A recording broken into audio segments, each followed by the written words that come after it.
Station ઉપર જ આવી ગયા. વેધર એટલું મસ્ત છે ને. 4 મહિના હવે ભગવાન વિષ્ણુ યોગ નિંદ્રામાં હોય તો આપણી સનાતન ધર્મની વ્યવસ્થા શું હોય એટલે એનો ચાર્જ કોણ લે?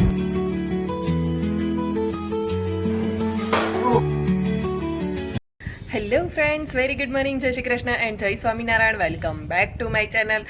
આજે તો વાતાવરણ એટલું ઠંડુ છે ને કે એવું લાગે કે જાણે હિલ સ્ટેશન ઉપર જ આવી ગયા હોય. ધુમ્મસ નથી પરંતુ એટલું ઠંડુ એટમોસ્ફિયર છે અને આપણી મહેંદીનો કલર જો મસ્ત આવી ગયો છે. અહીંયા આપણે એક મહેંદી મૂકીને એ ભૂસીને પછી બીજી મૂકી છે તો બંનેનો કલર આવી ગયો છે. હવે એકનો જ કલર રહે તો સારું. આજે છે સૌથી મોટી 11 એટલે કે નિમી 11 છે. તો મારા તરફથી બધાને જય સ્વામિનારાયણ. અને આજે જે 11 રહેવાના હોય એને તો વધારે પૂન મળવાનું જ છે. ચાલો આપણે આજે વેફર તળી લઈએ અને સવારમાં નાસ્તો કરી લઈએ. હજુ જક્ષુને ઉઠાડવાનો બાકી છે અને પછી એની પેરેન્ટ્સ ટીચર મીટિંગમાં પણ જવાનું છે. અહીંયા આપણી વેફર પણ તળાઈ ગઈ છે. ચાલો ભગવાનને ધરી લઈએ.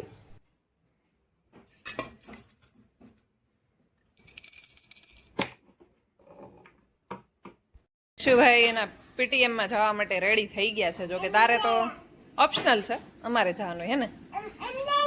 હા, પણ વરસાદ નથી આવતો જક્ષુ. આપણે તો ખાલી સેફટી માટે અમરેલા લઈને નીકળ્યા છીએ. ચલો પીટીએમમાં જઈને આવી ગયા છે અને પીટીએમમાં ખાલી એટલું જ હતું કે જે એક્ઝામ લીધી હોય ને એનું રિઝલ્ટ બતાવે કે તમારા છોકરાએ ક્યાં ભૂલ કરી છે ને શું કર્યું છે. અને થોડીક જ વારમાં આપણે પાછા આવી ગયા છે. તો અત્યારે હવે હાંડવા બનાવી લઈએ અને થોડું ઘણું જે કામ બાકી છે એ બધું પતાવી દઈએ. અને થોડા છાંટા હોતા હતા તો જો આપણા વાળ છે ને પાછા આવા થઈ ગયા છે. 11:30 થયા છે. 10 થી 11:30 ની જક્ષુની પીટીએમ હતી એટલે અમને એમ કે 11:30 સુધી અમે ત્યાં રહેશું અને પછી ઘરે આવીને પછી નીકળશું. પરંતુ પીટીએમમાં જેટલા વહેલા જઈએ એટલા વહેલા જલ્દી ફ્રી થઈ. જક્ષુભાઈ કહી દીધું જો અમે ક્યાં જઈએ છે. બાકી અમે પહોંચત પછી અમે તમને જણાવત કે ક્યાં જવાના હતા. તો અત્યારે 11:30 થઈ ગયા છે અને અમે લોકો નીકળી ગયા છે. વરસાદ ના નડે તો સારું. વેધર એટલું મસ્ત છે ને, આવામાં ફરવા ગયા હોય ને તો બહુ મજા આવી જાય. મજા આવે ને ગાડી ચલાવવાની? તમને અત્યારે બહુ મજા આવતી હશે ને. એકદમ મસ્ત વેધર છે અને અમે હાઈવે પર આવી ગયા છીએ. એક્સપ્રેસ હાઈવે પર કેબલ બ્રિજ એટલે કે ભરૂચ આપણે પહોંચી ગયા છીએ વિધાઉટ સ્ટોપ. હે ને, આજે કઈ હોલ્ડ તો કરવાનો છે નહીં કેમ કે આજે જમવાનું નથી, એકાદશી છે એટલે. અને આજે દેવશયની એકાદશી છે. તમને ખબર છે આજની એકાદશી ને દેવશયની એકાદશી કેમ કહેવાય? કેમ કે આજે એટલે અષાઢ સુદ એકાદશી થી લઈને 4 મહિના એટલે નેક્સ્ટ કારતક સુદ એકાદશી સુધી છે ને ભગવાન વિષ્ણુ યોગ નિંદ્રામાં જાય. એટલે એ ચાર મહિના ચાતુર્માસ તરીકે ઓળખાય. અને એ 4 મહિના હવે ભગવાન વિષ્ણુ યોગ નિંદ્રામાં હોય તો આપણી સનાતન ધર્મની વ્યવસ્થા જુઓ એટલે એનો ચાર્જ કોણ લે? તો જો હવે ગુરુ પૂનમ આવશે, બરોબર, અષાઢ સુદ પૂર્ણિમા અને વ્રત આવશે. એટલે વ્રત કોના હોય? ગૌરી માતાના. ગૌરી માતા એટલે પાર્વતી માતા. એટલે એટલા દિવસ ઈ જોવે. ત્યાં આવી જાય શ્રાવણ મહિનો. શ્રાવણ મહિનો કોનો? શંકર ભગવાનનો. આખો મહિનો કોણ જોવે? શંકર ભગવાન. પછી શ્રાવણ પતે એટલે ભાદરવામાં આવે ગણેશ ચતુર્થી. એટલે એ 10-15 દિવસ ગણપતિ ભગવાન.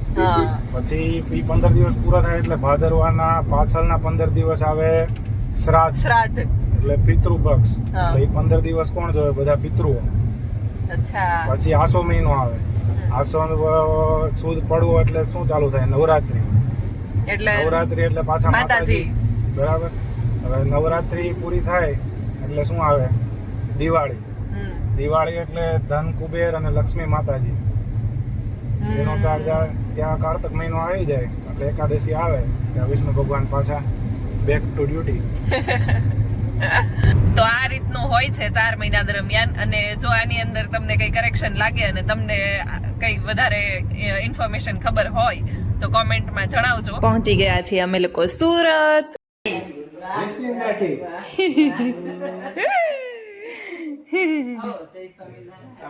જય સ્વામિનારાયણ.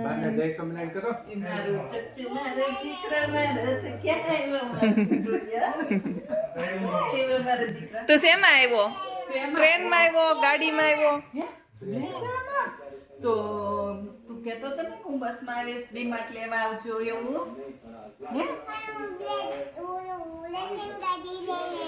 વાહ 2:30 વાગી ગયા છે ને અમે લોકો પહોંચી ગયા છીએ સુરત. અને જો અમે લોકો બેસી ગયા છે જમવા માટે, ફરાળ કરવા માટે.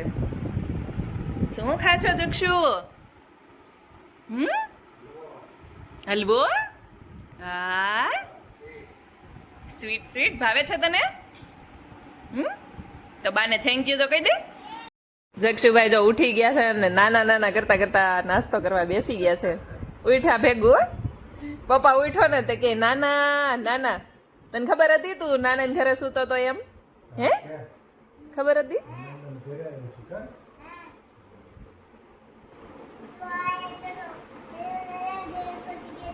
પહોંચી ગયું તું? ઓકે. મમ્મી આજ 11 છે તો હવે 11 થી 4 મહિના કઈ કઈ વસ્તુ બંધ? જો અમે રીંગણા નો ખાઈ, હા. શેરડી નો ખાઈ, જમરૂખ નો ખાઈ, મૂળા નો ખાઈ.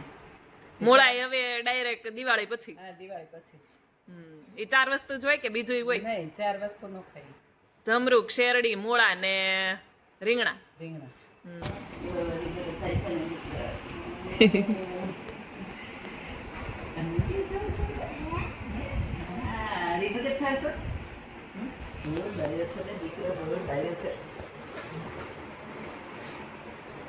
ક્યાં જવું છે તારે? મંદિરે?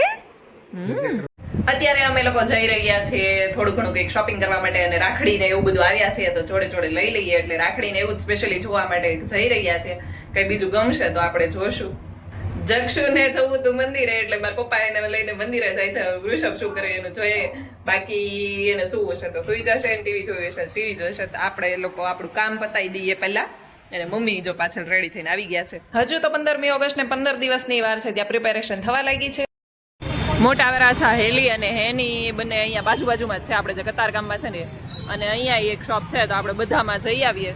આ દિવાળી ઉપર મારા સાસરી સાઈડમાં પણ એક ફંક્શન છે, એટલે કે મેરેજ છે. અને મારા પિયરમાં પણ મારા માસીને એને ત્યાં પણ મેરેજ છે. એટલે મેં વિચાર્યું કે અત્યારે સુરત આવ્યા છે તો જોડે જોડે થોડી કપડાની શોપિંગ શરૂ કરી દઈએ. 7:30 થઈ ગયા છે અને આપણે શોપિંગ કરીને આવી ગયા છે, પરંતુ ફિટિંગમાં નાખ્યું છે એટલે જ્યારે આવે ત્યારે આપણે બતાવીશું. અત્યારે બનાવવાના છીએ હાંડવો, અને હાંડવા માટે ચાલો અત્યારે વઘારવાનું છે તો પહેલા વઘારી લઈએ અને એક દૂધી પણ ખમણીને એડ કરી દઈએ અંદર. ઓ મંદિરેથી આવી ગયા? બતાવ. ચોકલેટ ખાવાની નથી હો જક્ષુભાઈ, ગળું પકડાઈ ગયેલું છે આપણું. નાના ને આપી દે, નાના તને કાલે આપશે. ઓકે હવે આપે એ બીજા મજાની. આપણે જો ઢોસાની કે કંઈ પણ નોનસ્ટિકની વસ્તુ બનાવી હોય ને તો સ્ટીલની છે. ચાલો તો એની અંદર આજે ફરાળનું પહેલા હાંડવાનું મુહૂર્ત કરવાનું છે તો આપણે હાંડવા બનાવી લઈએ.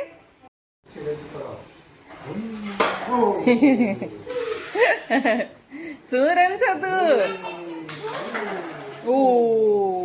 તું તો નાની ગાડીથી મોટી ગાડીનું એક્સિડન્ટ કરી દે છો હે જક્ષુ? ભાઈ જમીને ફ્રી થઈ ગયા છીએ ને જો જક્ષુ છે ને નાના જોડે રમવા બેસી ગયો છે. ઓ બાપા તું તો એક્સિડન્ટ કરી દે છો. અમારા મેરેજ થાય ને ત્યારે સિમ્પલ ચુંદડી આવતી હતી. અહીંયા કંઈક પેચવાળું વર્ક ને અત્યારે જો નવીન બધી ડિઝાઇન નીકળતી જાય ને. અત્યારે પટોળાની એટલી મસ્ત ચુંદડી છે ને, બંને સાઈડ મોતીઓ અને અહીંયા પણ મોતીનો બેલ્ટ છે. અને આ આપણે પટોળાની ડિઝાઇનનું છે. અને પ્રસંગમાં યુઝ થઈ શકે એવી મસ્ત મજાની જો આપણી થાળી પણ રેડી થઈ ગઈ છે. આ છે મુખવાસની ટોપલી, આ ચાંદલો ને એવું કરવા માટેની પીછી, કંકુ ને ચોખા માટેની વાટકી, અને એકદમ મસ્ત મોતીની આ ડીશ છે. ધીમે ધીમે બધું અપડેટ થતું રહે છે અને ડિઝાઇન પણ નવી આવતી રહી. તો અત્યારે આ ડિઝાઇન ટ્રેન્ડમાં છે અને બહુ જ મસ્ત ડીશ લાગે છે. અક્ષુભાઈ સુઈ જવાનું છે જાતે. આજ માટે બસ આટલું જ. કાલે મળીએ ફરી એક નવા વ્લોગની સાથે. ત્યાં સુધી ગુડ નાઇટ, જય શ્રી કૃષ્ણ, જય સ્વામિનારાયણ. મારી ચેનલ ઉપર નવા હોય તો સબસ્ક્રાઇબ કરવાનું ભૂલતા નહીં. Thank you for watching. By.